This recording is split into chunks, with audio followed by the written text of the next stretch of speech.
Dijabetes ili šećerna bolest, poremećaj metabolizma, odnosno jednostavno rečeno to je kronično povišena razina šećera u krvi zbog poremećenog izlučivanja inzulina.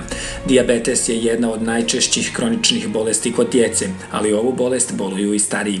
35-godišnja Esena Mijatović iz Orašja sa svojih 13 godina naglo je počela piti vodu i mokriti, a nakon 3 dana ustanovljeno je da ima dijabetes. Tad sam još bila mala i nisam baš neke stvari shvaćala, ali imala sam jako dobrog doktora koji me je pripremio na to sve i u stvari najbitnije je da se čovjek pomiri s tim i da prihvati tu bolest. To nije bolest koja boli, to nije bolest, jednostavno se moramo boriti da dijabetes ne ošteti neke druge organe. Najznačajniji simptomi se kod djece javljaju u vidu 3 osnovna simptoma, to je pojačana žeđ, pojačano mokrenje i pojačan apetit.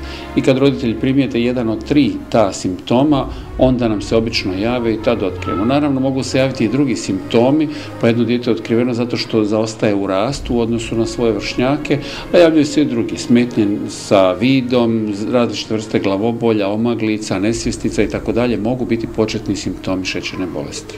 Naravno, onaj prvi period saznanja da je dijete bolesno, to je pogodilo i dijete i nas kao roditelji i čitavu obitelj, ali polako, obzirom da uvijek u životu ima i teže i gore, jednostavno su se prilagodili, prihvatili to normalno i nastavili koliko je to moguće normalno živjeti i pomagati djetetu da ono to što bezbolnije i lakše nosi.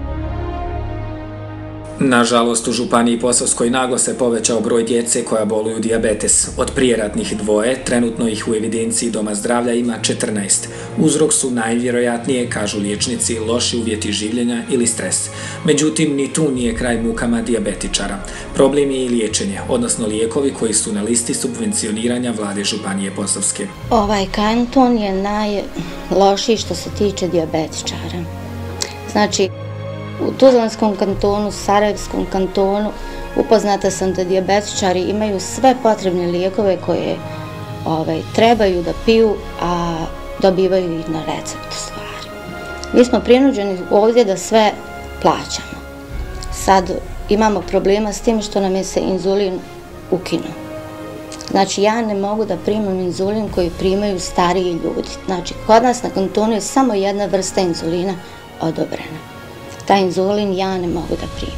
Dječji inzulini trenutno nisu na ovoj listi, što je zaista zločin prema djeci i mislim da što prije treba učiniti da ti inzulini dođu na listu, jer roditelji zaista nemaju mogućnosti davati oko otprilike 200 maraka mjesečno za inzuline, jer djeca, za one koji ne znaju, primaju ih ili 2, 3 pa čak i 5 puta dnevno. Zbog svih nagomilanih problema i povećanog broja oboljele djece, već duže vrijeme postoji ideja o osnivanju udruge roditelja i djece oboljele od dijabetesa u općini Orašje, jer slična udruga djeluje u općini Odžak. Zahvaljujući volji i nesebičnom angažmanu ponajprije roditelja koji su se našli u istim problemima, registracija udruge je u tijeku, a od nje se očekuje mnogo. Tu ima više ciljeva, ali prevashodno to je znači na neki način pokušati tu populaciju koja boluje od šećerne bolesti okupljati i pomagati joj da oni to lakše nose i na neki način osigurati sredstva i određene stvari koje toj populaciji potrebno da bi lakše živjeli i kvalitetnije. Očekujem da ćemo izganjati neka svoja prava koja nasljeduju.